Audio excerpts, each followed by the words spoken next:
Alright, first you want to make a new document in Krita, and then go to the top right corner, hit this little box up here, and hit animation. I also like to go over to settings, dockers, and brush presets so that the tools are all right there. And if you start drawing right there, it's a big mistake because you have to go down here and then click the new frame button. And once you do that, it'll erase whatever you drew there. And so don't draw before adding a new frame. Once you add the new frame though, you can draw, click, add more frames, do whatever you want, and then you'll have your little animation. You can scroll through it like that, or you can hit play, or there's also the frame by frame options. It defaults at 100 frames, but you can make it more or less or whatever you want to do. You can have it at your play speed 1 times, frame rate, change that. All these are all just the settings. The only weird one is onion skin. If you click it for whatever reason, on my computer it goes up to the second monitor, and then I have to drag it down. And I know some people have had a problem with it just disappearing completely, so that's kind of an issue to keep in mind. But if you go to the middle frame here, and then you click the light over here on the bottom layer, you can see that the next frame and the previous frame are in blue and green, as shown on the onion skins panel. And you can also, by clicking these, shut the visibility off completely, or you can adjust visibility by sliding these bars up and down, doing what you want to do. And that's pretty much the basics of just going straight into animation. You can also come down here and add audio. All I have right now is me playing ukulele, so that'll have to do. But you will hear in just a second the first note of my really bad ukulele playing. And then you can choose to mute it, remove the audio, whatever you want to do. Also, you can go here, create a new layer. When you hit new layer, it brings you automatically to that layer. If you want to be able to see the other layer, go to add existing layer, and then we were working on layer 2. You can see the previous animation. And from this point on, if you click layer 3, and make sure you click it because it doesn't just automatically jump up and down if you hit the frames here. See, like we're still on layer 3 technically. If you want to be on layer 2, you have to click it exactly.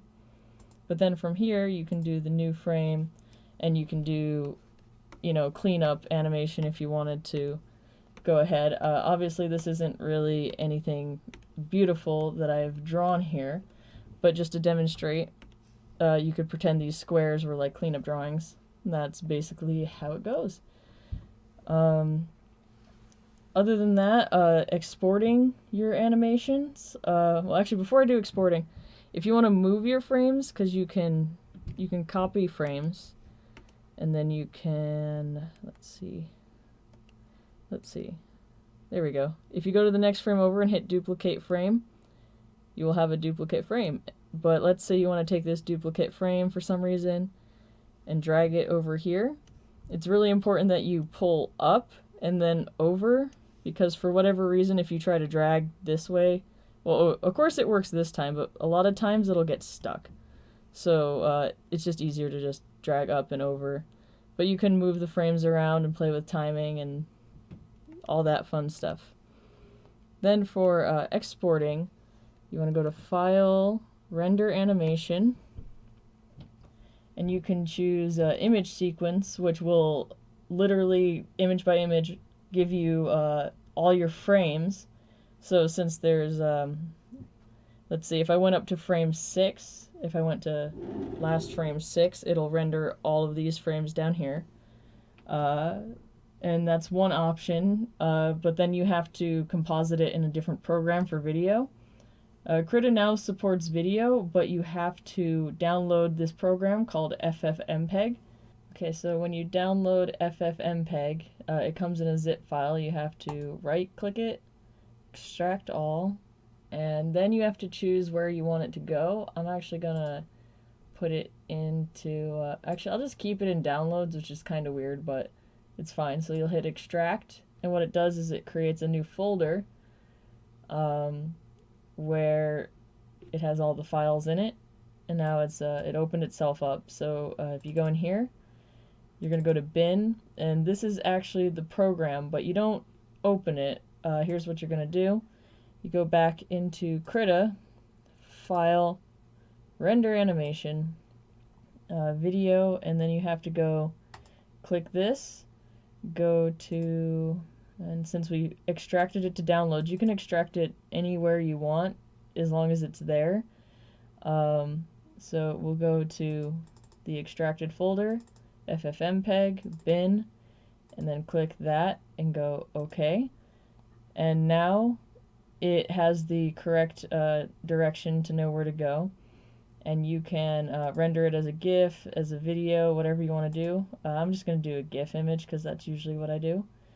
And I'm going to ask it to go to my desktop. Let's see, desktop, OK. There we go. OK. And now it's rendering. OK. And then after that, should be able to just drag it over. It's on my second monitor. I apologize. It's kind of interesting figuring all this out. And it opened up on my second monitor too. But then here's your beautiful animation in the form of a GIF. Obviously, I hope you put more effort into yours, but that's the basics of Krita and their animation and how to do stuff. Explained as fast as I possibly can. Oh yeah, and last thing, if you click one of these blank frames and then you try drawing over it, it's just going to take the previous frame and keep it there, and you're going to get that weird little glitch thing going on. So just be careful of that. Make sure you're on the right frame you want to draw on, because that'll happen.